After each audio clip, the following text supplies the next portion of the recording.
Éternel Dieu Tout-Puissant, Créateur de toutes choses, nous sommes si très dans la joie, Seigneur, de nous retrouver au milieu de ta présence. Tu as dit dans ta parole, là où 2 ou 3 seront réunis à ton nom, que tu seras là au milieu. Nous passons, Seigneur Jésus, aux phases de la parole, Seigneur. Je ne connais pas la parole, mais c'est toi, le Saint-Esprit, qui peut interpréter ta propre parole. Viens moindre les dons, utilise les dons, Seigneur Jésus. Ta parole ne peut pas seulement prononcer sans accomplir le fait pourquoi cela a été prononcé. Parce que ta parole n'a jamais failli. Dans ta parole, il y a la puissance de délivrer. Il y a la puissance, ô Dieu Tout-Puissant, de sauver. Il y a la puissance de guérir. Il y a la puissance, ô Dieu Tout-Puissant, de remplir. Il y a la puissance, ô Père éternel, ô Dieu Tout-Puissant, ô Seigneur, de lever quelqu'un, Seigneur Jésus, ô Dieu. Nous remettons cette église à toi. Sans oublier, ô Dieu, notre pasteur Charles, nous le soumettons aussi à toi. Et toute personne qui le soutient à côté de lui, Jésus. Et le ministre de cette église, ô Dieu, à toi. Chaque don de cette église aussi à toi. Et nous remettons ce moment à toi. Toi, tu es l'invité spécial, le Seigneur Jésus-Christ. Et que tu descends et que tu agis. Contre tous les esprits impurs qui ne confessent pas ton nom. Puisse libérer dans le nom de Jésus. Agis puissamment. Manifeste-toi puissamment. Dans le nom puissant de Jésus. Nous avons prié de mon ainsi. Amen. Amen. Amen. Amen. Amen. Dans la joie de vous retrouver ce matin. Que Dieu bénisse le pasteur Richard de m'avoir accordé cette invitation. Amen. Amen. Bon, vous allez me supporter. Moi, j'aime quand je prêche, je dis parfois Amen. Amen. Amen. Donc, notre écriture de base, c'est Luc 18, le verset 10 à 9. Amen. Amen. Les chrétiens doivent toujours avoir la Bible. Voilà, le pasteur, c'est le modèle, il a toujours la Bible. Vous devez avoir une carnet de notes. Amen. Amen. Parce que la Bible, c'est l'arme. Et c'est là, c'est ça qui va vous donner la force de vaincre et de combattre. On peut lire. Avant cela, j'aimerais d'abord féliciter le pasteur et toute l'église pour le travail que vous faites. Je vois que quand j'étais là pour la première fois, ce n'était pas comme ça. Mais là, je vois qu'il y a beaucoup de l'amélioration. Vraiment que Dieu vous bénisse sur le chemin. Amen. Dans Luc 18, le verset 2 à 9, il est écrit: Jésus leur adressa une parabole pour montrer qu'il faut toujours prier et de ne point se relâcher. Il dit: il y avait dans une ville un juge qui ne craignait point Dieu et qui n'avait de garde pour personne. Il y avait aussi dans cette ville une veuve qui venait lui dire: fais-moi justice de ma partie adverse. Pendant longtemps, il refusa, mais ensuite il dit en lui-même: quoique je ne craigne point Dieu et que je n'ai de garde pour personne, néanmoins, parce que cette veuve m'importune, je lui ferai justice afin qu'elle ne vienne pas sans cesse me rompre la tête. Le Seigneur ajouta, entendant ce que dit le juge inique: et Dieu ne fera-t-il pas justice à ses élus qui crient à lui jour et nuit, et tardera-t-il à leur égard? Mais je vous l'ai dit, il les fera proprement justice. Mais quand le Fils de l'homme viendra, trouvera-t-il la foi sur la terre? Amen. Amen. Ce matin, nous allons prendre notre thème. Trouvera-t-il la foi sur la terre? Ici, c'est un parabole. Christ nous dit que nous devrions toujours prier et ne point se relâcher. Parce que l'arme la plus puissante que Dieu nous a donnée, c'est la prière. Et Dieu nous dit de ne pas abandonner, c'est de persévérer. Parce que la prière, c'est la force d'un chrétien. Amen. Amen. Et nous sommes rassemblés ici, nous sommes des chrétiens. Et un chrétien, tu es ici sur la terre, tu es au champ de bataille. Tu n'es pas venu ici pour venir visiter seulement le monde, la nature. Mais Dieu t'a envoyé ici sur la terre pour une mission. Et avant de retourner au ciel, tu dois tout premièrement accomplir ta mission parfaitement parce que tu auras des comptes à rendre à Dieu. Tu es venu ici sur la terre, c'est pour accomplir une mission. Et que le diable aussi envoie ses enfants ici sur la terre pour accomplir leur mission. Nous vivons dans les dernières heures. Vous devez croire que ce monde-là sera transformé. Ce monde-là sera détruit. Mais qu'est-ce que nous les chrétiens nous devrions faire? Nous devons nous combattre tous les jours de notre vie. Parce que notre ennemi, le diable, ne dort pas. Le diable travaille nuit et jour. Mais qu'est-ce que nous remarquons chez les chrétiens? Les chrétiens ne sont plus là dans une vie de prière. Nous cherchons tout simplement la délivrance de la chair. Mais nous ne cherchons pas la délivrance de l'âme. Parce que l'âme qui pêche, c'est celle qui mourra. Amen. Amen. Et nous voulons que nos âmes soient dans une parfaite communion avec Dieu. Et le but est que le Seigneur veut que ses enfants soient toujours dans une vie de sanctification.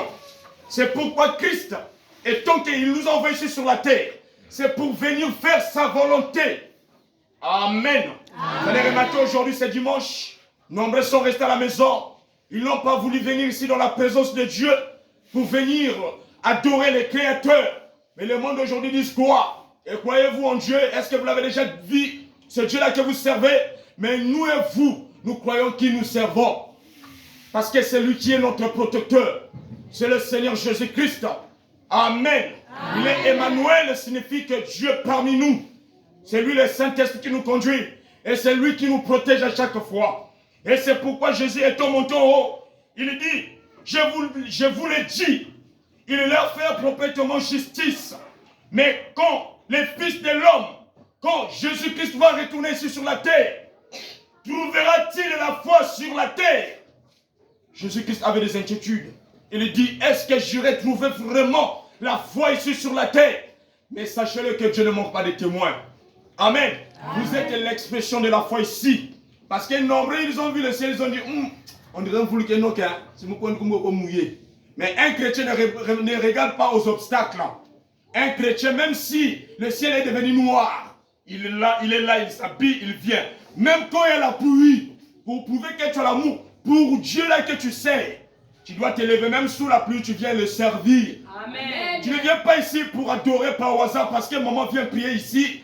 Tu ne viens pas ici parce qu'il y a le pasteur Richard ou il y a le frère Intel. Non, toi tu viens ici pour venir servir le Dieu. Amen. Et tu dois le servir par révélation. Et c'est quoi la révélation? C'est un moyen que Dieu s'est fait connaître à ses enfants. Dieu ne viendra pas se révéler à nous tous. Il a ses enfants, il va chercher à se faire révéler. Parce que l'amour que tu as en toi, la foi là que tu as en toi là, ce n'est pas tout le monde qui possède cette foi là. Et c'est pourquoi Christ a dit, est-ce que quand je vais retourner ici sur la terre, j'irai trouver réellement la foi dans les cœurs de mes créatures? Parce que l'homme, en ce temps-là, l'homme est tellement ingrat. L'homme n'est pas reconnaissant. Amen. Donc Dieu ne veut pas que nous soyons des ingrats. Nous devons nous toujours se souvenir de lui. Les bienfaits qu'il nous fait tous les jours. Le bonheur, ce n'est pas avoir les biens matériels que nous avons. Le bonheur, c'est d'avoir Jésus-Christ dans ton âme. Amen. Jésus-Christ, on ne les reçoit pas au niveau de la tête, mais on les reçoit au niveau du cœur. Venir à l'église, c'est bien, mais garder les choses qu'on vous prêche, c'est mieux. Et les garder où? Ici à la tête? Non. Les garder ici dans le cœur. C'est ce que Jésus-Christ nous demande. Et au ciel, le ciel sera content quand tu vas pratiquer les enseignements que le pasteur Richard vous donne ici. Les enseignements que les évangélistes viennent vous donner ici. Et quand vous les gardez au fond de votre cœur, quand vous partez chez vous, vous vous comportez comme de véritables croyants. D'où est sorti ce mot croyant, le mot chrétien? Ce sont des païens qui ont donné ce mot-là. Parce qu'ils ont vu des disciples qui passaient là-bas dans cette ville de Antioche. Ils ont pointé du doigt. Parce que leur manière de marcher, leur manière de parler, ils ont vu. Voilà les chrétiens. Les chrétiens tout signifie tout simplement Christ. Cela veut dire quoi? Voici les disciples de Jésus. Un disciple de Jésus doit se comporter comme Jésus. C'est pourquoi il a dit que soyez mes imitateurs, comme je le suis moi-même. Amen. Amen. Amen. Parlez comme Jésus. Agissez comme Jésus. Comportez-vous dans vos quartiers comme Jésus. Votre témoignage au quartier, c'est ça qui fera que les autres soient attirés de votre témoignage. Mais pourquoi nous remarquons aujourd'hui, on ne peut pas distinguer un chrétien avec des païens. Donc tu ne sais pas à quel moment que tu peux dire, et lui-là il est chrétien. Parce qu'un chrétien, quand il reçoit Christ, le baptême en lui, tous les désirs changent. Ta manière de parler change. On voit que lui-là c'est un chrétien. Mais pourquoi dans les quartiers nous ne comportons pas ainsi? Tu es là à insulter les gens. Tu es là à chamailler avec les gens. Tu oublies même que je suis chrétien. Mais le Saint-Esprit peut venir recevoir. Il doit te parler quand tu commets des choses qui n'est pas au monde avec la parole. Il y a des fois quand tu les commets aussi, tu ne viens même pas réparer. Et il y a des chrétiens qui ne savent pas comment demander pardon. Vous devez savoir, vous devez avoir une vie sainte, une vie de sanctification. Amen. Je sais qu'un chrétien, il y a toujours eu des faiblesses. Il y a des croyants aussi qui disent que nous aussi des fâchés. Oui, les chrétiens se fâchent. Parce que c'est la nature, c'est quelque chose qui se fait. Mais tu ne dois pas te laisser emporter par la colère. Amen. Il y a d'autres colères, les dieux vont s'infiltrer là, mais quand tu n'arrives pas à discerner les esprits, donc tu vas te mettre à chamailler. Tu oublies que dans ce monde-là où nous sommes, il y a deux esprits qui dominent. Il y a l'esprit de Dieu, il y a l'esprit satanique. Il y a deux semences. N'oubliez pas ça, que nous sommes ici sur la terre. C'est pour combattre. Parce que notre ennemi, le Satan, le diable, est là aussi pour nous combattre. Mais vous devez comprendre comment le diable travaille. Comment il va faire pour attirer les enfants de Dieu envers lui. Parce qu'il sait qu'il ne veut pas qu'il soit seul là-bas en enfer. Il ne veut pas. Il a besoin de gens avec lui. Mais lui aussi, comme le diable n'est pas le créateur. Le créateur, ce n'est que lui-même le Seigneur Jésus-Christ. Amen. Le diable, c'est un imitateur. Il imite seulement ce que Dieu a déjà fait. Amen. Il vient seulement gâcher ce que Dieu avait déjà fait. Amen. C'est ça le rôle du diable. Mais des esprits, sans la chair, les esprits n'est pas fort. Même Christ, sans la chair, Christ n'est rien. Donc sans nous, Christ n'est rien. Amen. Amen. Parce que Jésus, il a besoin de moi de m'utiliser. Il doit rentrer en moi pour vous parler. Amen. Parce que quand il a eu à le faire, quand le prophète Moïse était là-bas en Israël, les enfants d'Israël voulaient dire que Moïse, dis à ton Dieu là de nous parler nous-mêmes. Moïse il dit, vous voulez que lui, qu'il puisse vous parler? Oh oui, nous voulons que lui-même Dieu là puisse nous parler. Et Dieu, pas de problème. Je vais voir ce Dieu là, il va vous parler. Il est parti consulter Dieu. Dieu leur dit, prenez tous les enfants d'Israël, amenez-les. Mais qu'ils ne touchent pas cette montagne, qu'ils restent là-bas, je vais leur parler. Quand ils sont arrivés là, une fois quand Dieu parle, c'est un voix de tonnerre.